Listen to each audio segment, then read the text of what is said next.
Richmond's high school football season ended a little over a week ago in a sectional loss to Newcastle.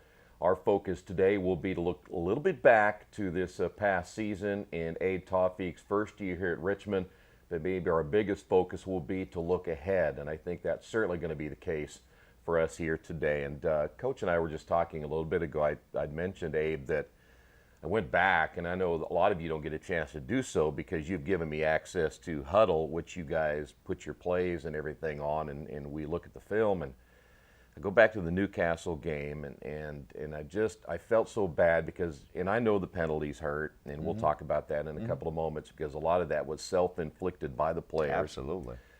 But every time you move the football, you take 2 steps forward and 3 steps back, and 2 steps forward and 3 steps back. And I really didn't even think about it that much until I watched that you were moving the football. Yeah. But you just can't keep shooting yourself in the foot.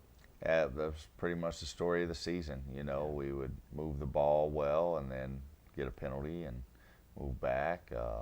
You know, just part of being a disciplined football team, you know, and a lot of that discipline just gets built in the off season. And, you know, that's what we're planning on doing, you know, building that discipline in the weight room. We rolled out our player handbook and went over all the expectations. So, you know, going forward, it's going to be a lot different. What is how would you describe, let's change that, how would you describe your first year as the head football coach at Richmond High School? Rough in terms of wins and losses, but I think productive. Productive in the fact that we were able to pretty much lay the ground, the foundation of what we're trying to build here. You know, rough on the field for sure. Definitely, you know, it didn't go the way we planned it. You know, definitely didn't want it to go that way for the seniors. But at the end of the day, I don't believe in coincidences, and I believe everything happens for a reason. So, you know, just looking forward. We laid the foundation. We did some great things. You know, we came in. The very first thing that I did was went straight to the middle school and organized a spring football team for our middle school guys last April. And we played, you know, out of those 60 kids, 22 of them came up and played for us at the freshman level. So we've got 22 freshmen, you know, and when I look at a team like Lafayette, Jeff, they had 22 seniors. You're right. If we're able to keep these 22 freshmen throughout these 3 years, then, you know, I expect us to be on that same playing field, you know, with those guys. But again, you know, productive, but it just didn't go the way we wanted it to go. So You go back to that first game. Would you have ever envisioned that this season would have gone this way when it was all said and done? No, I wouldn't have. You know, definitely didn't see all the injuries coming. Yeah. You know, that first game, I think we just, you know, it was just our first game. You know, as a coaching staff, the communication kind of broke down in some areas, and it was our first game as a team. You know, with a lot of players who didn't have a lot of varsity experience. It was a packed house, a fantastic crowd. Yeah. And you know, I think just the moment became too much for us in that situation, and you know, just let one get away. You know, and out of all the games that we had this year, that was the one that I feel like we should have had. Yeah. You know, and if we could go back and do some things differently, we would. But you can't. You know, you just got to look back at it and get better and move forward. And so that's what we're planning on doing. But you know, would I have envisioned that we would have, you know, had over 100 quarters missed of injury time, and that, you know, Bryce Brown would have only played in the first game, half of the second game, and then we don't see him again until pretty much sectionals. Would I have expected Bubba Sanders to go down in that first one, and then we don't see him again until Logansport? No. Would I have expected Caleb Ellis to go down in week 2 against New Pal in the first half of that game, and then we don't see him for the rest of the season? Would I have expected Jimmy Gifford to play a few snaps in a game, go down, and then never see him again this year? You know, would we have expected Brandon Curtis to, you know, not finish the season due to injury? You just don't expect those types of things, But it's kind of the way it went. Again, I believe it was a blessing in disguise. I'm really a glass half full kind of guy, looking at it in a positive light. It allowed us to play kids that probably wouldn't have been playing. Right. And in order for us to build this program up, that's what we had to do. We had to play those kids, and I think it's going to pay off for us because now we're returning 50 kids from this year's team. At least 35 of them have played on Friday nights. Yeah.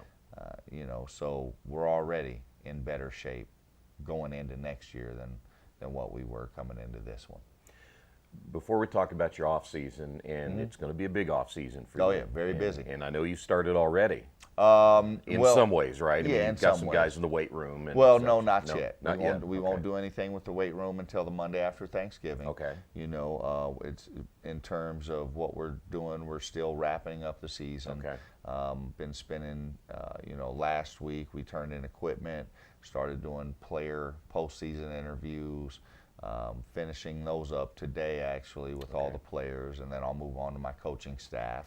And then once we move from the coaching staff, then I've got a lot of equipment that I need to get organized and inventoried, and then maybe take a week off during Thanksgiving, and then come back that Monday after Thanksgiving break, and that's when we'll really start. Okay, but the mindset's going though. I mean, you're already thinking next year. There's no doubt about that. Last year is last year. I'm over it. I'm past it. We'll have our awards banquet, later in November, and once that's done, then it's really behind us. I mean, of course, there's some seniors that we're going to try to get some opportunities to play some college football and get them out of Richmond, an opportunity to go change their lives. So, we'll work that angle of it. All of our juniors that are going to be coming up, we're going to start them on that college process of taking the SAT and, getting their names out to to the coaches, and then kind of finalizing a senior prospect camp schedule for them so that they can get around and get seen and get some exposure to some of the college coaches. But aside from that, we're moving forward. What is your biggest regret of this past season? If you had to name maybe one or two that you would change.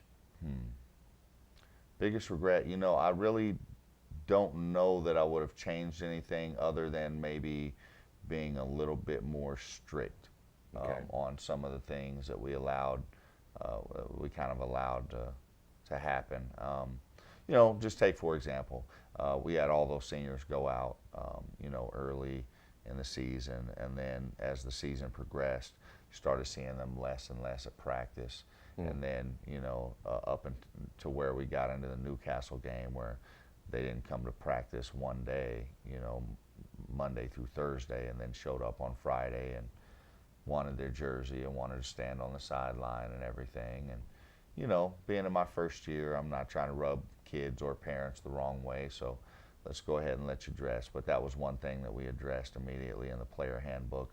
It doesn't matter if you're injured. If you're not at practice, you're not going to dress on the sideline, and so it's just about creating that culture. And but I would say that would be the only thing that I would change about the season, is that I would have been a little bit more strict about some of the things like that. Yeah, and we're talking about guys who weren't going to play on Friday night anyway, but they were still a part of the football team. Absolutely. And they need to be there to show support for the other guys. Absolutely, and have that leadership role. My senior year at Earlham, I tore my meniscus 3 games into the season, and I played every Saturday from then on, but I didn't practice again for the rest of the year. I had a cryo cuff on my knee Monday through Friday and did all the rehab stuff, but I was out there every day at practice, taking mental reps, being there with my team, encouraging them, being a leader, and that's what you have to do.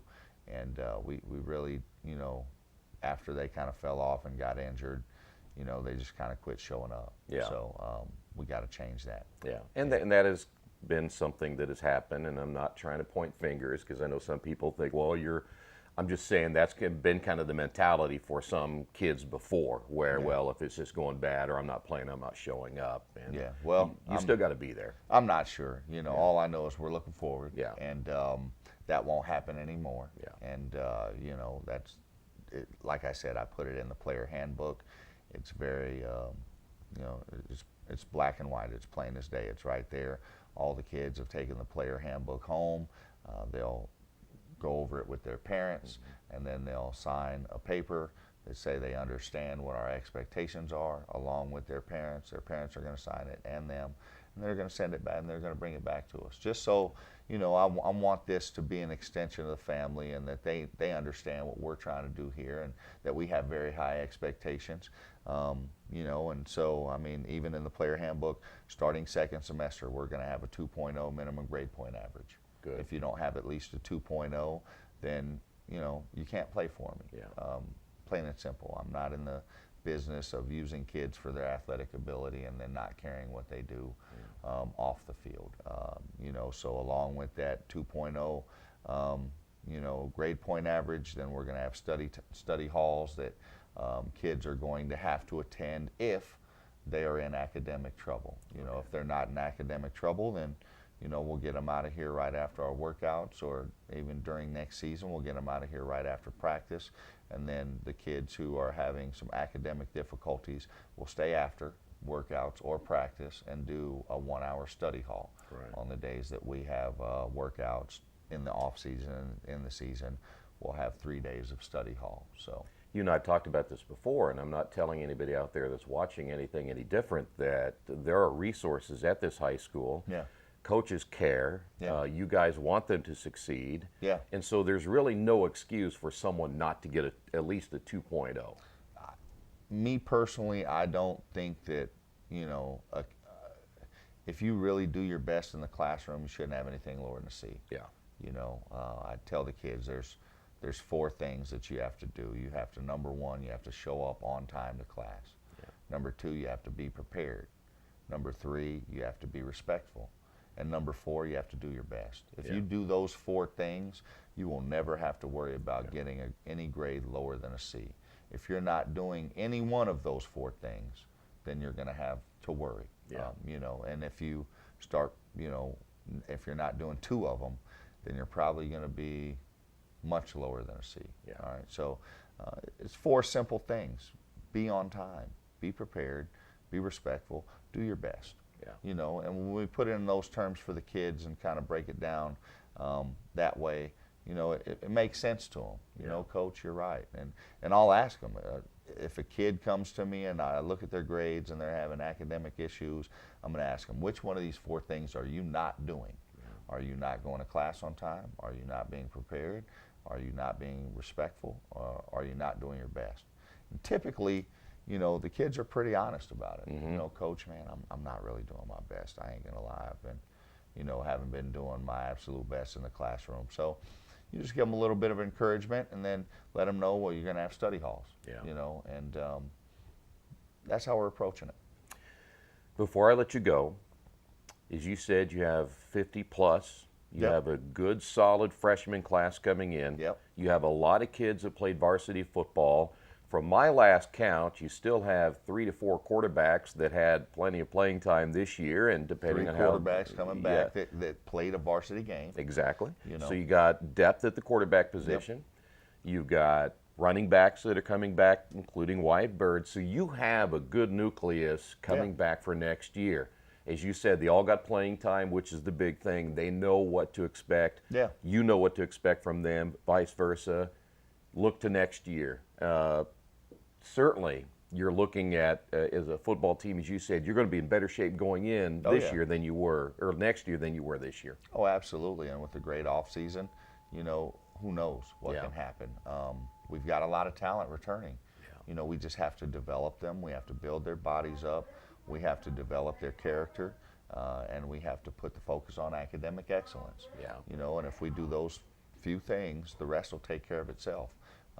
This off season, we're going to be doing leadership council meetings 1 Saturday per month.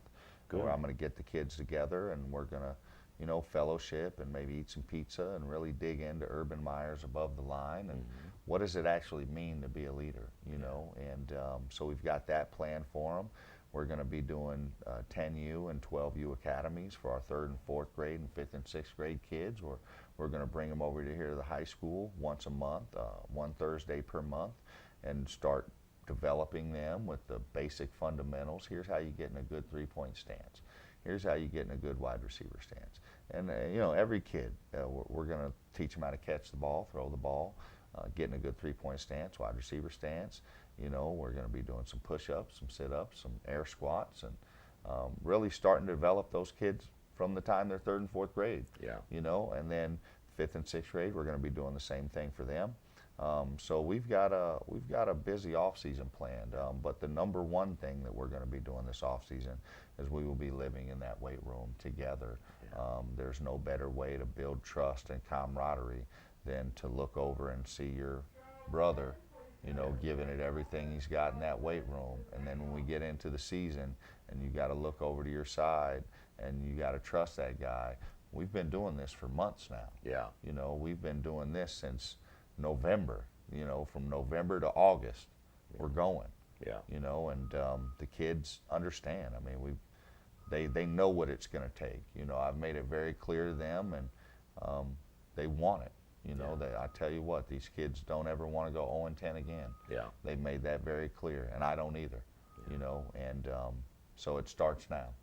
The plan is in place. Yeah. And in fact, Coach and we kind of talked a little bit that I hope you'll keep me up to date on what's going on and maybe invite me to the weight room one of these Would times. Love to have you in there. We'll bring the camera in and give everybody kind of an idea of what's happening in there. Yeah, So. absolutely. I think we're going to have some pretty unique workouts, and would love to give the fans some access to what we're doing in the off season. So Great. Absolutely. Coach, thank Right. you. Thank you, Troy. I appreciate all your work this year, too. Thanks for everything this You bet. season. Thank okay. you. All right. And again, we'll keep up to date. When Coach gets everything rolling, we'll get in the weight room with them and maybe even come to some of the leadership council meetings you guys have. I think that'd be a lot of fun as well. As Yes, sir. Coach is doing the right thing and getting this program headed in the right direction. Hey, I want to thank all of you for joining us all season long. And before you know it, we'll be thinking football again. But thanks again, and we'll see you next time right here on Radio Troy Digital Sports.